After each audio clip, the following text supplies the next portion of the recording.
Welcome back. 2019 Toyota CHR. Got a very noisy pulley on the water pump.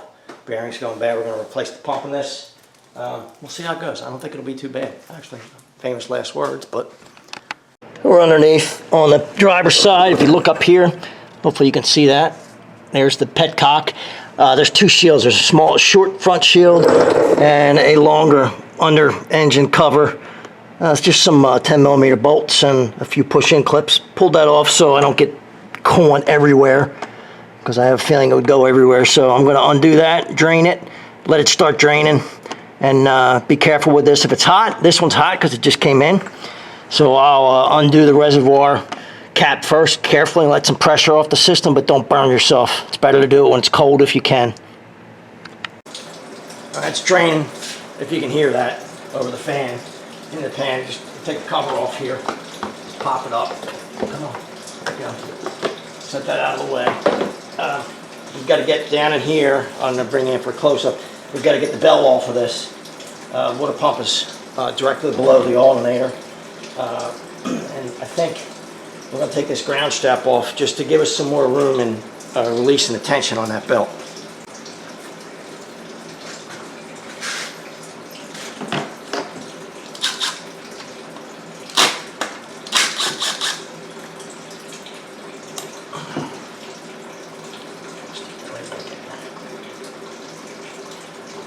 Just set that away. Don't forget to put that back. You will not be happy if you forget that. So let me take you in here and show you. So right down in there, I'm trying to see if I can sneak my hand down in here to point at it. That's the bolt, 14mm. Let me zoom you in if I can. I'm trying to do things here. Too many things. There you go. That bolt right there, or that, not that bolt. No, it's a bolt. It's part of the tensioner. We're going to put a 14mm on that, loosen it up, take the belt off. I look up at my camera and my battery's dead. I don't even know what you saw, what you got to see there, but I've got a 14mm wrench on that, you know, a regular angled wrench. And a second helper wrench was able to pull this forward, slip the belt off of the water pump pulley. The alternator's right up top, but it's grooved. It's harder to get it off. You reach down that water pump pulley, it's not grooved, slides right off of there. I'm gonna go get the water pump, show you what it looks like. And then we're going to reach in here. It's still draining. I'm going to let it drain a little more. It's not quite enough. We're going to undo these bolts. I'll see if I can get the camera in a spot. I don't know if I can for you to see that, but we're just going to take the bolts off. All right, here's your part number. Aisin, I don't know how you say it. WPT 195. I believe they are the OEM manufacturer for this, I believe.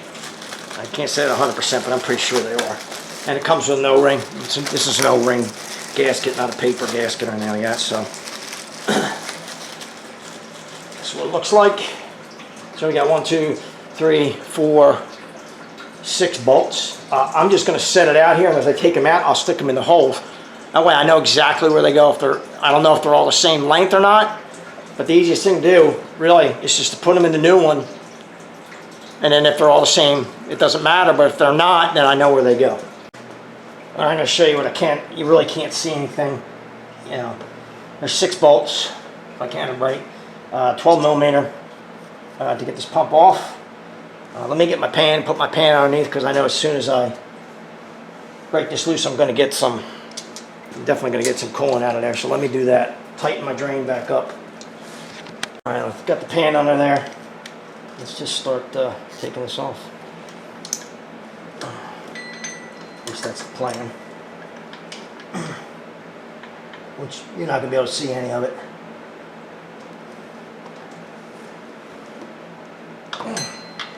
Knuckle buster. There's one loose. Actually, might be worthwhile pulling the alternator on this. It'd be easier to get it stuff, but I don't know. Let me get these undone, and I'll be back, because you're not going to be able to see anything anyway. I wanted to show you something. I can't really show it to you in there because it's just impossible to see it, but this is almost straight above the pulley. And it sits like this. This bolt right here, the tensioner pulley blocks it if you release the tensioner. So what I did was I pulled the tensioner, I've got my wrench against the engine mount, to partially tension that spring and that tensioner and push it to the back and get it out of the way. Otherwise, you're not going to be able to get at this bolt.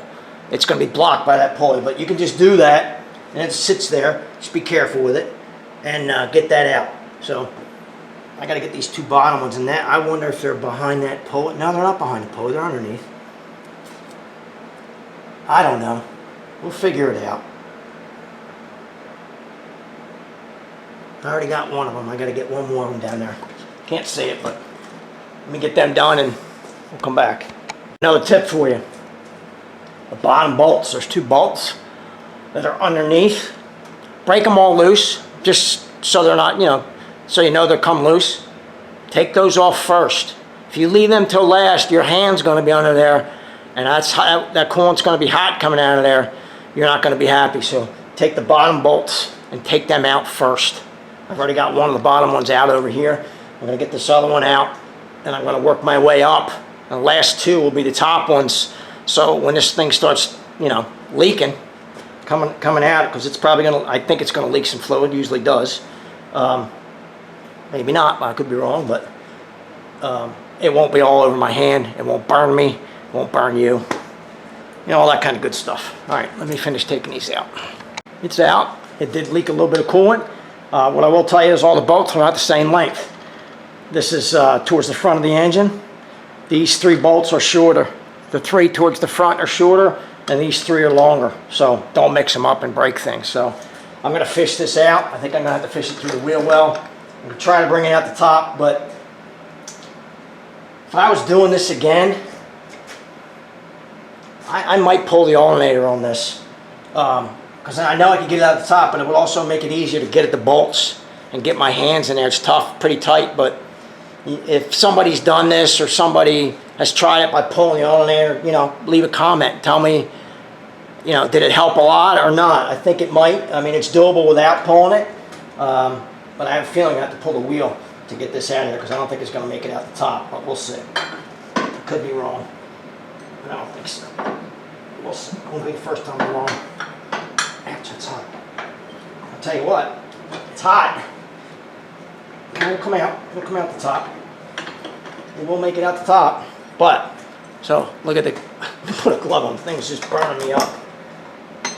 Burning my hand up here.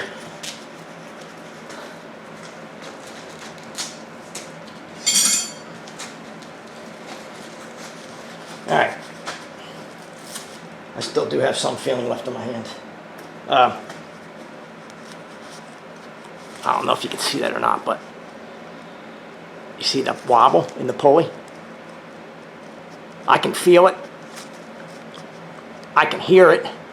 I just don't know if you can see it. It's that bearing is shot in there. There should be no play in that, and there's a lot in that, so it was no good. So don't go gouging it.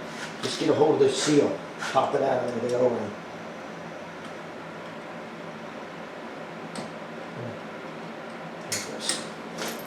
Got it where I can get a hold of it now. I had it, pushed it back in. There it is. So that's the O-ring right there. This goes in there. I'm going to clean that, put the O-ring in, and we'll put it back together. Like I said, I wish I could show you more. I'm going to show you a shot of what it looks like with it off, but really I can't show it to you because there's just no room to film in there. It's not very difficult, but. So there you go. Let's see if I can zoom you right in here. There's where it was. I'll just slide the new ring, the O-ring in there. Put the new pump on. 8 foot-pounds. 8 foot-pounds is it. That's what it says. That's what it's getting. Don't crush them. You'll just break things. All right, we're going to fish this one back in. I've got the new O-ring in already. We're just going to carefully put this in and make sure we don't disturb the O-ring. And then bolt it back together. All right, I got it all back together. Do not forget your ground wire. That ground wire, hook that ground wire back up. I'm going to fill it back up. Now I'm going to run it. Make sure the air bleeds out of it okay. And there's no issues there. Make sure it's not leaking. Make sure the pump's not leaking. Nothing's leaking. And that's it. I mean, it's a little bit, it's not hard. It's just difficult to get it. I honestly think I would pull this alternator. If I was doing it again, I think because I think it's only 2 bolts. So one at the bottom, one here. Little electrical connectors, pop it out of there, and then you have so much more room just to get at those bolts. Bolts, you know, trying to jam your hands in there, it's not so simple to get on them, but I think I would do that if I was going to do it again. In the 2 minutes probably take me to take that alternator off and get it out of there. Probably save me 20 minutes in getting at those bolts and getting them out and back in. But let me fill it up. Let's see what it does. As you're refilling the overflow to put the coolant back in, over here, right there, is an air bleed. So you want to loosen that up and let the air out of the system while you're filling it up, and it'll bleed air out of there. It's just a 3/8 drive. It's plastic. You don't have to crank on it. You'll just break it, but you definitely want to undo that air bleed while you're filling up in the reservoir. It's done. It's up to temperature. No leaks. Sounds a whole lot better. It's quiet. It was rattling like crazy before because that polio was bad. And I just got to go underneath and put the shields back on that I had to take off to drain it. But looks good. That's it for the 2019 Toyota CHR. I called it a Honda earlier, but it's a Toyota. I put the engine cover back on. I did run it, brought it up to temperature, made sure it was bled out really good. The air coolant was bled out. I'm going to go test drive it just to make sure, but put the covers on back underneath. You only need to take them off to drain it so that the stuff doesn't get all over the place. And it's ready to go. Looks good. Much quieter. That polio had a lot of play in it. You wobble it. I showed it to you. I don't know if you could be able to see that on the video or not, but and it was very noisy. But now it's real quiet and everything's good. Leave yourself an hour and a half, 2 hours probably. My first time doing this particular vehicle, so you know, now that I know exactly what needs to be done, probably 45 minutes to an hour to do this. But not very hard, just a little tough to get to. Like I said, if it's hot, be careful. Don't burn yourself. Let the pressure out the system before you drain it. You're better off if you can, you know, it's your own car and you can let it sit overnight or whatever. Let it cool down before you do it. But if you need to do this for your Toyota CHR, I hope it helps you out. If you like the video, subscribe below. Thanks for watching.